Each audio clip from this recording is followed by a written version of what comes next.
Assalamu alaikum wa rahmatullahi ta'ala wa barakatuhu ‘yan uwa da abokan arziki masu kallo na yanzu a fagen sada zumunta. Za a yi mamaki kamar yadda aka sani sunana Mato na Mato, mutane sun fi sani na da Malam na Ta'ala.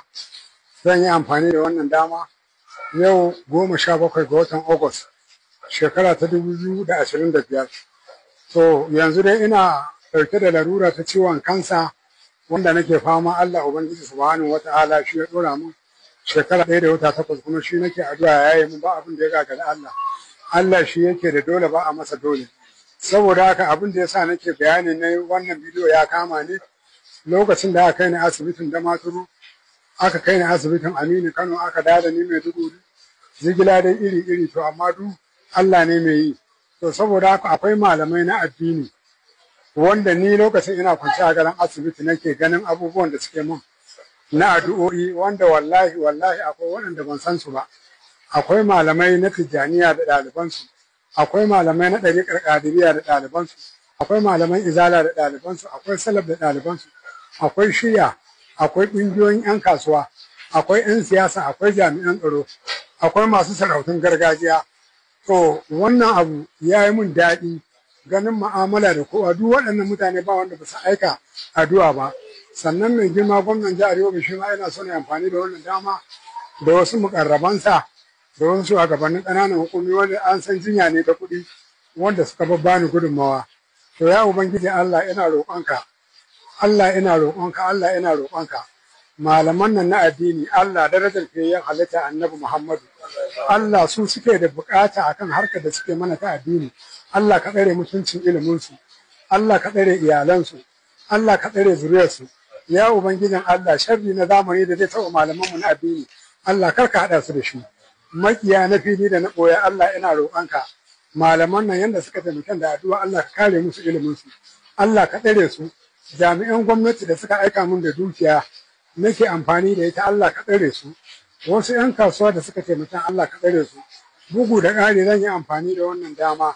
Akwai ƙungiyar mu ta Kannywood, wallahi wanda ban sani ba kuma ban aika mata ba, da Kannywood Bangal wanda suka kira mitin na gaggawa, su ma suka haɗa mun kuɗi domin yin jinya. Akwai tashar mu ta Arewa 24 wanda nake aiki da ita, su ma ba abin da zan ce musu, Allah ya saka musu da alheri.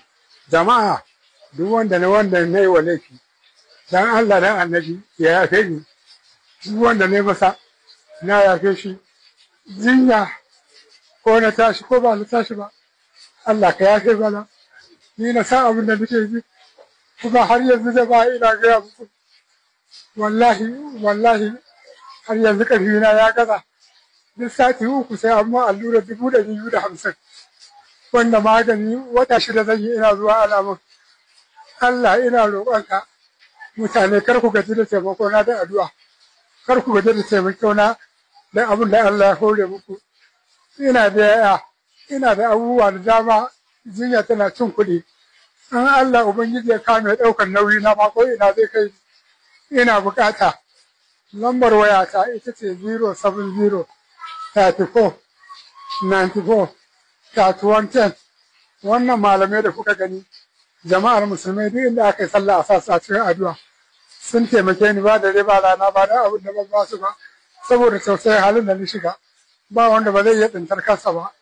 Allah Ubangiji ka bani lafiya. Mutanen da na baro waɗanda su ma ba su da lafiya asibiti, Allah ka zashi kafa da su dawo cikin iyalansu. Dama har yanzu nan ba abin da nake ci in ji daɗin sa. Ba abin da nake ci.